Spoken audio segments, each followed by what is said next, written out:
KKB nga mag-testify sa kaayos sa Ginoo sa ilang ginabuhi. So may I call in ang katong nag-share sa tithes and offering kagaina, si Blessing, no, to testify the goodness of God sa iyang life. Ito palakpakan si Lord. Good morning, everyone. Sa wala pa nakailan ako dahil si Blessy Ortega, one of the KKB here in Valencia. It was a big privilege na makatestify about sa gihimo ni God last April 9, 2026 sa naitabo nga School Outreach Ministry. There was a time in my life when I kept my faith to myself.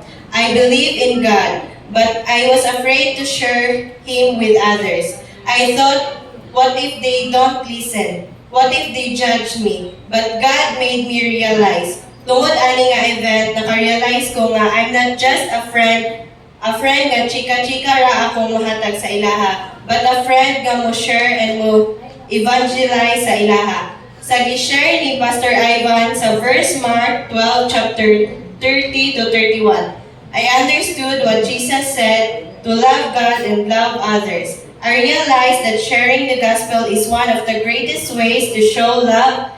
If I truly care for people, I will stay silent about something that can save their lives. Because of that, I choose to share Jesus not perfectly, but faithfully, even in simple ways, through my words, actions, and love. I want others to know Him, and gusto sab ko nga daghan pa nga mga KKB ang magpagamit diha kang Lord. Dili lang pod kay mga KKB but also sa tanan pa nga wala kaila kang God. Mao nang it is important nga mag-share jud ta sa iyang gospel. As a Christian, this is not just my duty, it is my purpose. I want my life to be used by God so that others may know Him, love Him, and be saved. And also, when I understood that heaven is a place of joy, peace, and begin with God forever, I desired to live with a life that pleases Him. At the same time, knowing that hell is real made me more serious about my faith and about sharing the gospel with others. This truth reminds me every day to stay close to God, repent from sin, and help others know Jesus. Because after that, our destination matters, heaven or real. That's all. Thank you. Thank you, Blessing. Ako gid-impact sa ila ka nagingon nga hell is real. Ako gid-ipakita nga itong video nga at the end, bitaw nag-regret ang friend ano na siya sa hell, kay wala siya i-sharean sa iyang kauban. And then, ang pinaka-statement sa friend, I wish you were here. So, may sa Bisaya, ana. Na amod ka diri, kay nga nung wala ko mo i-sharean sa word ni Lord. No? So, grabe na ka-impact. So, may I call in Eli or Elisha Galinato to share his testimony. Ito pa naman si Lord.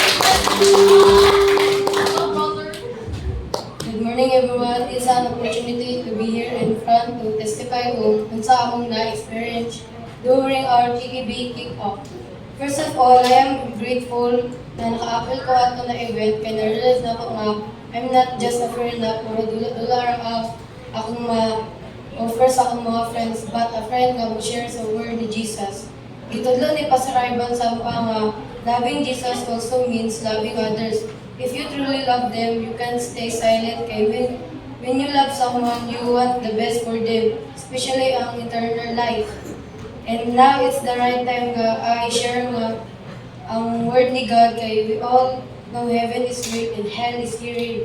Also Jesus said na I reward ang faithfulness, pero more than that, akong desire is makita na ang akong friends and family nga nasa heaven someday.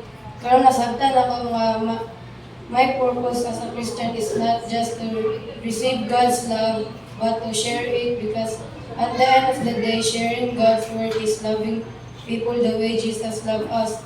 Because our goal is to win back more souls diya sa kingdom ng God. So, katara akong ma-share. Thank you and God bless. Praise God. Once again, nagpapalakpakan si Lord. Hindi na po